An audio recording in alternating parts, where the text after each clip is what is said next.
Alors, on a dit pendant longtemps que vous étiez un homme agité. Vous en avez souffert de cette image Je trouvais qu'elle était excessive, n'est-ce pas?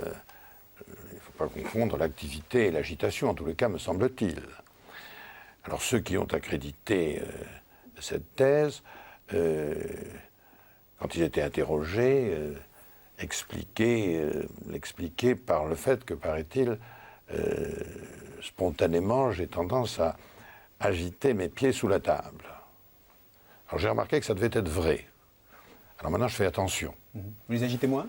Oui, je crois, oui, j'essaye de maîtriser la chose. Vous tutoyez, semble-t-il, beaucoup de monde. C'est un besoin chez vous?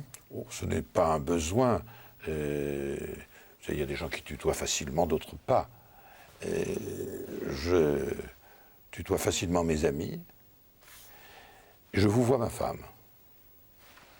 Il n'y a pas de logique particulière dans... Pourquoi le vouvoiement de votre épouse? Parce que nous nous sommes connus, quand nous nous sommes connus comme jeunes étudiants entrant à Sciences Po, nous sommes vouvoyés, et puis nous nous sommes toujours vouvoyés. Voilà.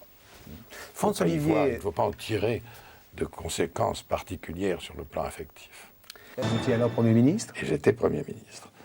Et nous étions à l'Opéra, j'avais eu une rude journée. J'étais assis à côté du président de la République allemande et je me suis endormi. Et alors tout d'un coup, j'ai été réveillé subitement parce qu'il se passait quelque chose. Et c'est intuitif, ces choses. Et ce quelque chose, c'est que la musique s'était arrêtée. Et alors je me suis réveillé, je me suis levé.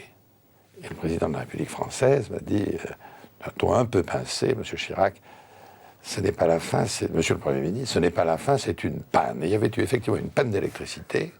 La lumière s'était éteinte et je m'avais réveillé.